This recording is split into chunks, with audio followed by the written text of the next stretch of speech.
नमस्कार प्यारे विद्यार्थियों। आज हम करेंगे शिक्षा निदेशालय राजधानी क्षेत्र दिल्ली। विषय हमारा सामाजिक विज्ञान। कार्यपत्रक है 24, तिथि है 21/12/2020। कक्षा है 8वीं। सामाजिक राजनीतिक जीवन, पुस्तक पार्ट 7, हाशियाकरण की समझ, भाग 1।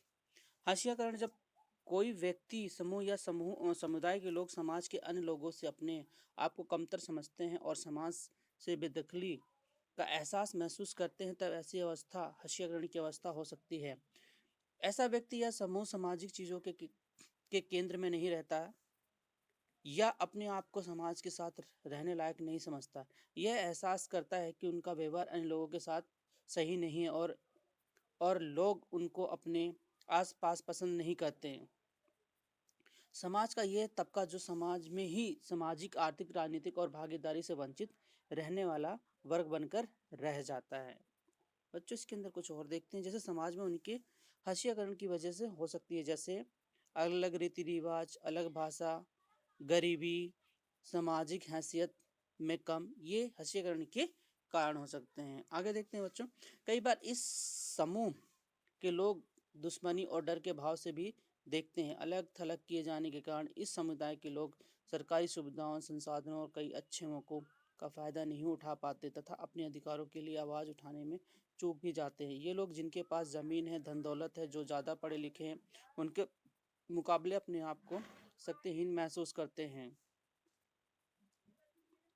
आदिवासी: आदिवासी शब्द का मतलब होता है कि मूल निवासियों, यानी ऐसा समुदाय जो जंगलों के साथ जीते आए हैं और कई जगहों आज भी उसी तरह से जी रहे हैं। भारत के कई राज्यों से मिलाकर लगभग 8% आबादी आदिवासियों की है।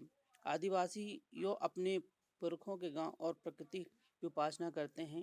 प्रकृति में पर्वत, नदी, पशु आदि को अपना निवास स्थान मानते हैं।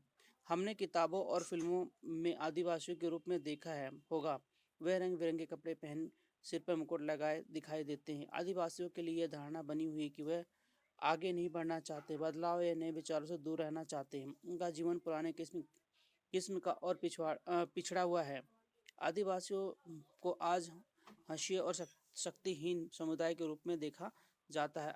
अपनी जमीनों से दूर हो जाने के कारण गांव छोड़कर शहरी और कस्बों के उद्योग धंधों में, निर्माण कार्यों में कम कीमत पर काम करते हैं। इस तरह ये गरीबी और लाचारी के जाल में फंसते जाते हैं। बच्चों, इसके बारे में आगे हम प्रश्नों के माध्यम से जानने का प्रयास करेंगे। जैसे क्रियाकलाप में अपनी समझ के अनुसार एक आदिवासी व्यक्ति का चित्र बनाइए। आप कर सकते हो देख के। पहला प्रश्न हमारा है, हाशियाकरण किसे कहते हैं? तो बच्चों देखते हैं हमारा आगे प्रश्न। जब कोई व्यक्ति, समूह या समुदाय के लोग समाज के अन्य लोगों से अपने आप को कमतर समझते हैं और समाज से बेदखली का एहसास महसूस करते हैं, तब ऐसी अवस्था हाशियाकरण की अवस्था कहलाती है। प्रश्न हमारा दूसरा, हाशियाकरण लोग समाज से अलग थलग क्यों रहते हैं? हाशियाई लोग समाज से अलग थलग इसलिए रहते हैं क्योंकि ऐसे व्यक्ति या समूह सामाजिक चीजों के केंद्र में नहीं रहते या अपने आप को समाज माफ कीजिए के साथ रहने लायक नहीं समझते, या उनको यह एहसास रहता है कि उनका व्यवहार अन्य लोगों के साथ सही नहीं है। बच्चों अब बच्चों प्रश्न आगे देखते हैं। तीसरा, आदिवासी कौन होते हैं? आदिवासी शब्द का मतलब होता है कि मूल निवासी, यानी ऐसा समुदाय जो जंगलों के साथ जीते हुए आए हैं और कई जगह आज भी उसी तरह से जी रहे हैं। उनका जीवन पुराने किस्म का और पिछड़ा हुआ है। यह प्रकृति में पर्वत, नदी, पशु आदि को अपना निवास स्थान मानते हैं। प्रश्न नंबर चौथा है बच्चों, आदिवासियों ने शहरों में रहना क्यों शुरू किया? अपनी जमीनों से दूर हो जाने के कारण गांव छोड़कर शहरों और कस्बों के उद्योग धंधों में, निम्न कार्यों में काम करने के लिए उन्हें शहरों में आना पड़ा। इसलिए उन्हें शहरों में रहना शुरू कर दिया। बच्चों, इसके बाद हम देखते हैं प्रश्न हमारा पांचवा। आपके विचार से हाशियाई लोगों को समाज में कैसे समावेशित या मिलना किया जा सकता है? अपने निवास स्थान को छोड़कर शहरों में ना आना पड़े, क्योंकि इसके लिए सरकार को इन्हीं के रहने सहन वाले जगहों पर कुछ उद्योग धंधे लगाने चाहिए, ताकि ये वहाँ पर रहकर अपनी रोजी रोटी कमा सके। जंगल को काट कर इनके प्राकृतिक परिवेश को नुकसान न पहुँचाया जाए। शिक्षा की सुविधाएं उपलब्ध कराई जानी चाहिए।